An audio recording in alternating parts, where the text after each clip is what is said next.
I'll take Cookie's question then. Great. Update on Bernard Gooden and Jamari Butler and what they've been able to do, and what weeks has he been able to practice at all this week? No, Whitweeks hasn't been able to practice, so we've listed him as doubtful.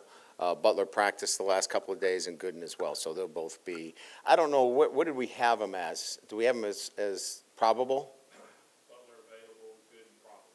Yeah, so I think we're updated, with that. How are you guys planning for the weather? I'm going to answer this question in a professional manner. Because I'm a wise ass, and if I give a wise ass Boston response, you guys are going to take it 9 different ways, and I'm a jerk and all that kind of stuff. So here's what I'll say. We have, used wet ball all week on offense, preparing for weather. And that's just simply using a water bottle, spraying the ball, and making sure that, if the weather is wet, we still have to execute, especially on the offensive side of the ball. So that was my good answer. I have shrimp. When I first came here, I bought some shrimp boots, expecting to go shrimping, and I haven't got a chance to do that, so I'll be wearing them on the sideline Saturday. That was my wise ass answer. That doesn't usually play very well, so I did a nice job with the answer, right? Thank you. Noted. Next. None? Okay. You've coached with Mike Elko before. What do you make of the job he's done in 2 years at A&M up there? Yeah, they're playing well. They're undefeated. And I think I've said this many times. What I'm impressed with them is how they've won, right? They've won by scoring more, playing great defense. And, that's a testament that they've been able to play complementary football, right? When their offense might be struggling, the defense picks it up, and vice versa. And that's a mark of a team that should be ranked where it is.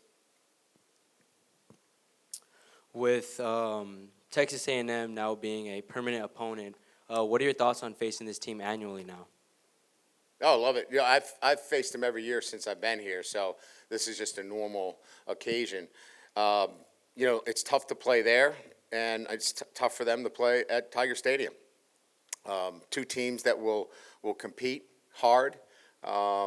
And I think it's going to be a great matchup each and every year. We were talking to Ahmad earlier this week, and he just mentioned how a big focus this week for y'all defensively has just been rush lane integrity and getting back to y'all standard, I guess, in the front 7. Just what maybe you've seen from those guys in practice this week that encourages you. Yeah, it's heavily influenced, and they know it. They saw it, right? They've seen it the last couple of times. They did a really good job with, Sellers, forcing him to go east and west instead of north and south. He ran a lot of, yards going east and west. We have to do that and continue to do that. We didn't do a very good job against Vanderbilt with that, and so you can imagine that was a point of emphasis. You could hear that on the practice field every single day this week. I know there's a lot of new faces on your side of the ball from this last season when you faced A&M, but is the results from that game last year and the things you walked away learning from something you talked about this week with the team as you faced a similar squad?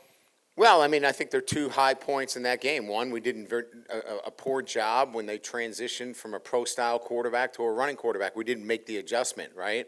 And that cost us. And then from the offensive standpoint, we self-destructed. We turned the ball over, and you can't do that. When teams are closely matched, you've got to be able to adjust when you knock we knocked their quarterback out of the game, essentially, and couldn't come back defensively and make the transition to a running quarterback. And then, as I mentioned, we made some mistakes, obviously, turnovers offensively.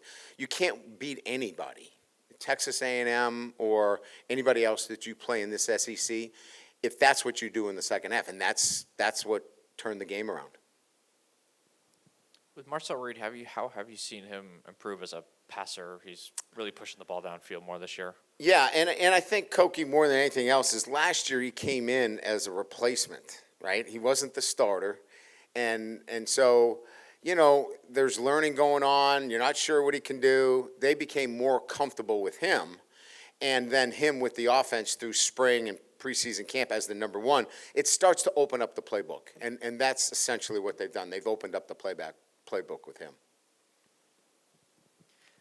Brian, I guess to follow that up, how much has Craver and Concepcion just really helped their offense really sort of, like we've said, just kind of open things up a little bit and sort of push the Yeah, play? vertical passing game, right, is much more prevalent with those guys, and then run after the catch.